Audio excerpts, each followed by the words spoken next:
ಹೆಂಗಾಗ್ತದೆ ನೋಡು. ಹಂಗೆಯ ನನಗಿರೋ ಮಕ್ಕಳು ಮೊಮ್ಮಕ್ಕಳು ಅಂದರೆ ಈ ಮರಗಳೇಯ. ಅದ್ಯಾವುದು ಕೊನೆಗಾಲದಾಗೆ ಮನೆಯಿಂದ ಆಚೆಗಪ್ಪ ಮಕ್ಕಳನ್ನ ಕೊಟ್ಟಿಲ್ಲ.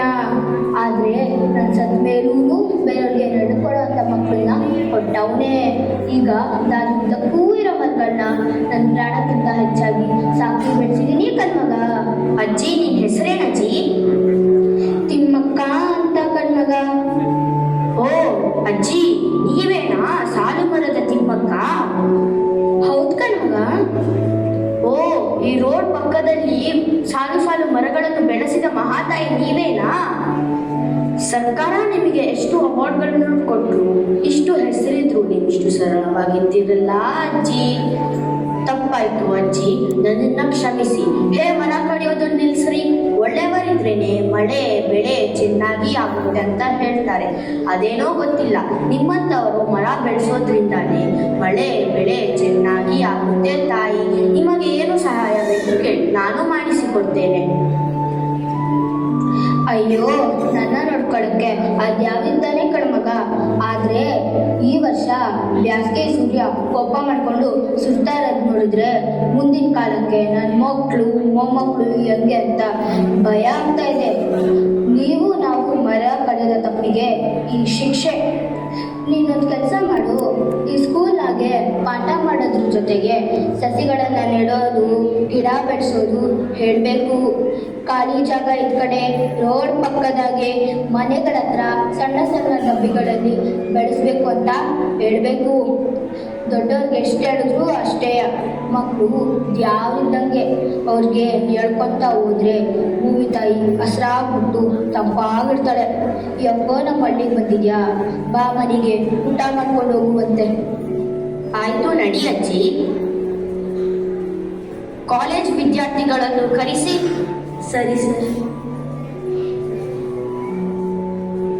ವಿದ್ಯಾರ್ಥಿಗಳೇ, ಈ ಊರಿನ ಪ್ರತಿಯೊಂದು ಮನೆಗೂ ಹೋಗಿ ಒಂದೊಂದು ಸಸಿಯನ್ನು ಕೊಟ್ಟು ಬೆಳೆಸಲು ಹೇಳಿ. ಆಯ್ತು ಸರ್. ಯಾರಿದ್ದೀರಾ ಮನೆ ಒಳಗೆ? ಯಾರದು? ಯಾರು ನೀವು? ನಾವು NSS ವಿದ್ಯಾರ್ಥಿಗಳು ಕಣಮ್ಮ. ಈ ಗಿಡವನ್ನು ನಿಮ್ಮ ಮನೆ ಹತ್ರ ನೆಟ್ರಿ ಅಂತ ಆಫೀಸರ್ ಹೇಳಿದ್ದಾರೆ. ಜೋಪಾನ ಮಾಡಿ ಮಗು ತರ ಬೆಳೆಸ್ಬೇಕಂತೆ. ಇದು ಆಕ್ಸಿಜನ್ ಕೊಡುತ್ತಂತೆ. ಸರಿ, ನೀವೀಗಿನ ಹೊರಡಿ. ಯಾರಿದ್ದೀರಿ ಮನೆಯೊಳಗೆ? ನಾವು NSS ವಿದ್ಯಾರ್ಥಿಗಳು. ಈ ಗಿಡನ ತಗೊಳ್ರಿ. ಇದನ್ನು ನಿಮ್ಮ ಮನೆ ಮುಂದೆ ನೆಟ್ಟು ನೀರಾಕಿ ಬೆಳೆಸಬೇಕಂತೆ ಅಂತ ಆಫೀಸರ್ಸ್ ಹೇಳಿದ್ದಾರೆ. ಮಗು ಥರ ಜೋಪಾನ ಮಾಡಿ ಬೆಳೆಸಬೇಕಂತೆ. ಇದು ಆಕ್ಸಿಜನ್ ಕೊಡುತ್ತಂತೆ. ಖಂಡಿತವಾಗಿ ನಡಲೇಬೇಕಂತೆ. ನಾವು ಇನ್ನು ಹೊಡ್ತೀವಿ. ಆಯಿತು ಕಣಮ್ಮ, ಮಾಡ್ತೇವೆ. ಕುಮಾರ, ಮಗ ಕುಮಾರ, ಬಾರಪ್ಪ ಇಲ್ಲಿ. ಏನಮ್ಮ? ಯಾರೋ NSS ಅವರಂತೆ ಈ ಗಿಡನ ಕೊಟ್ಟೋಗಿದ್ದಾರೆ. ಇದನ್ನ ನೆಡ್ಬೇಕಂತೆ. ಇದು ನಮಗೆ ಆಕ್ಸಿಜನ್ ಕೊಡುತ್ತಂತೆ. ಬಾ, ಇದನ್ನ ಅಲ್ಲಿ ನೆಡಪ್ಪ. ಒಂದ್ ನಿಮಿಷ ಅಮ್ಮ, ಗಿಡ ನೆಡೋ ಸಾಮಾನು ತರ್ತೀನಿ. ಎಲ್ಲಿ ನೆಡ್ಬೇಕಮ್ಮ? ಅಲ್ಲಿ ನೆಡಪ್ಪ.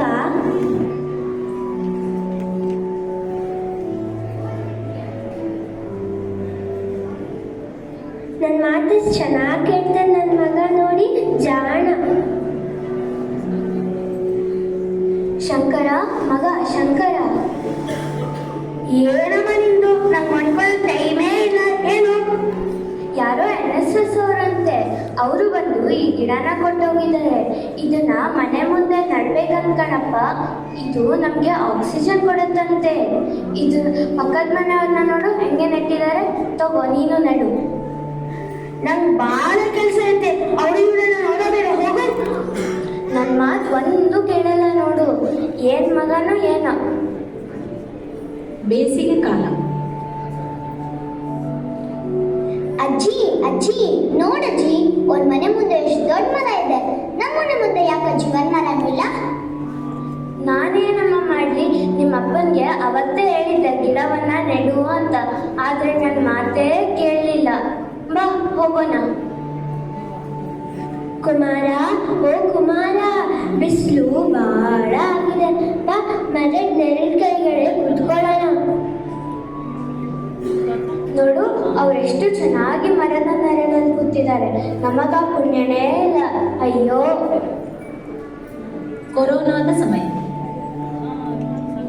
ಹ ಏನು ಹುಷಾರಿಲ್ವಾ? ಕುಮಾರ, ಓ ಕುಮಾರ, ಮಗನ್ನ ಹೊರಗಡೆ ಕರ್ಕೋಬ. ಗಾಳಿಗೆ ಮಗ ಆರಾಮಾಗ್ತಾನೆ.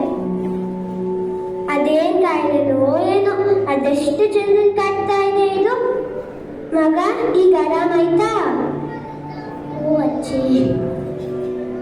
ಏನು ಏನು ಆಸ್ಪತ್ರೆಯಲ್ಲಿ ಆಕ್ಸಿಜನ್ ಸಿಕ್ಕಲಿಲ್ವಾ? ಅಯ್ಯೋ ದೇವರೇ. ಅಮ್ಮ ಅಮ್ಮ, ಏನೋ ಏನಾಯ್ತು?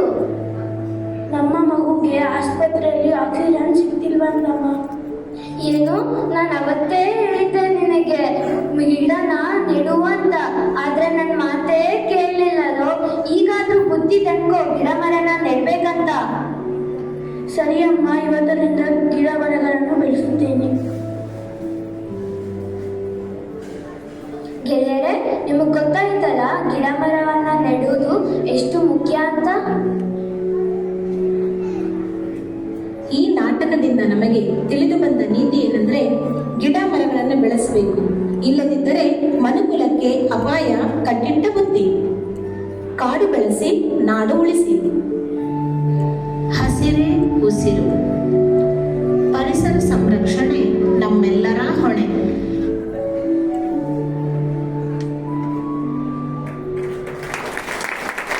ಭೀಮಾ ವಿಜಯಂ ಗದಾಯುದ್ಧ, ಅಜಿತ ಪುರಾಣ ಇತ್ಯಾದಿ.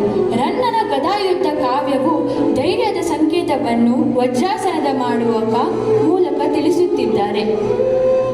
ಗದಾಯುದ್ಧ ಪುಸ್ತಕದಲ್ಲಿ ಗರ್ಜಿಸುವ ಧರ್ಮಕ್ಕಾಗಿ ನಿಲ್ಲುವ ಹೋರಾಟ. ಧೈರ್ಯವೇ ಶಕ್ತಿಯ ಮೂಲ. ಧೈರ್ಯವುಳ್ಳವನಿಗೆ ಎಲ್ಲವೂ ಸಾಧ್ಯ.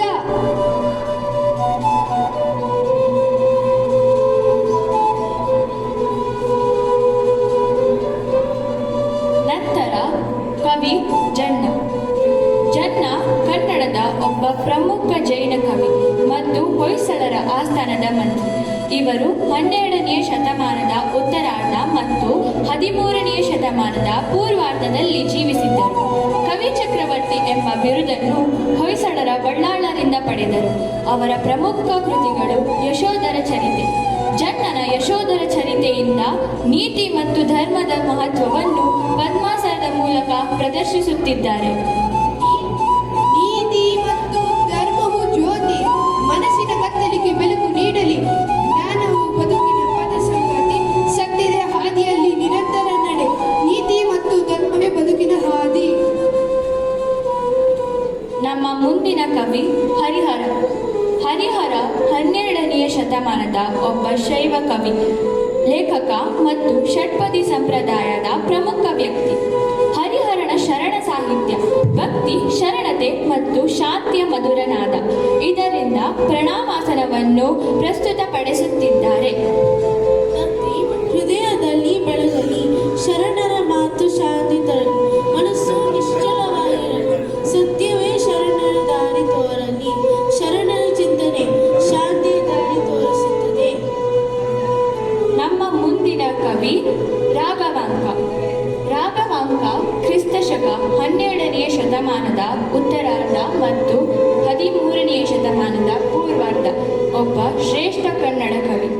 ಇವರು ಷಟ್ಪದಿ ಬ್ರಹ್ಮ ಎಂಬ ಪ್ರಸಿದ್ಧರಾಗಿದ್ದಾರೆ. ರಾಘವಾಂಕರ ಹರಿಶ್ಚಂದ್ರ ಕಾವ್ಯದಿಂದ ಸತ್ಯದ ಸಂಕೇತವನ್ನು ವಜ್ರಾಸನದ ಮೂಲಕ ಪ್ರದರ್ಶಿಸುತ್ತಿದ್ದಾರೆ. ಸತ್ಯವೇ ಶಕ್ತಿಯ ಮೂಲ. ನ್ಯಾಯವಿಲ್ಲದ ಲೋಕ ತಂದರೆ ಧೈರ್ಯ ಮತ್ತು ನಿಷ್ಠೆಯೊಂದಿಗೆ ನಿಲ್ಲು. ಸತ್ಯದ ಹಾದಿಯಲ್ಲಿ ನಿನ್ನ ಬೆಳಕು ಬೆಳಗಲಿ. ಸತ್ಯವೇ ಶಕ್ತಿಯ ಮೂಲ.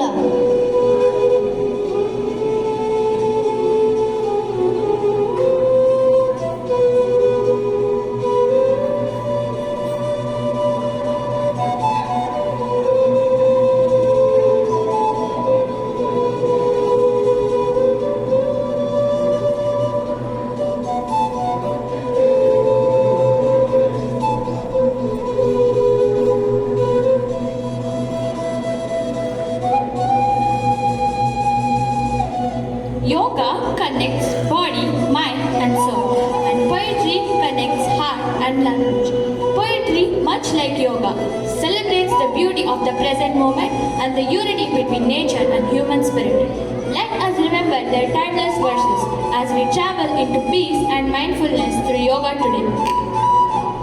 Now our first poet, John Keats, is coming. John Keats was a major English romantic poet. These lines are from his famous poem, Ode to Nightingale. Yoga helps us find peace through the rhythm of breath and stillness of the body.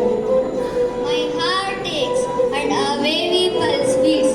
My heart aches and a drowsy numbness wins. My sense as through of hemlock I had drunk.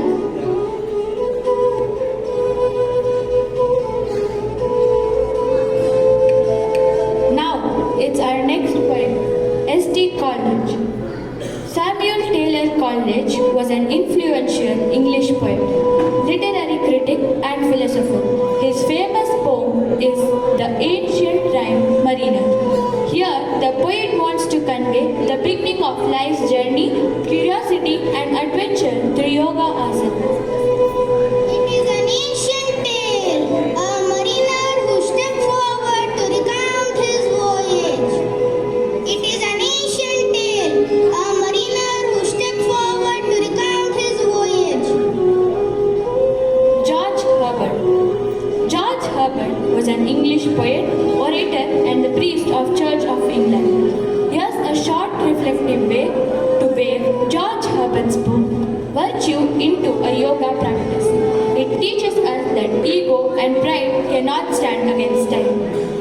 Virtue, the very soul of all good things, is the truth treasure of the heart. It shines bright, clear than ghost, headier than stone, and hides us and we apart. Thank you.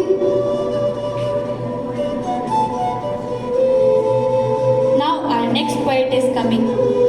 P.B. Shelley, a cheeky modern-day poet who loves puns. His famous works include Ozymandias, especially the iconic lines. It teaches us that ego and pride cannot stand against time. Yoga brings awareness that greatness comes from inner balance, not outer glory. My name is also mine, King of Kings. Look on my works, hate my name, despair. Nothing beside remains. My name is also mine, King of Kings. Look on my works, hate my name, despair. Nothing beside remains.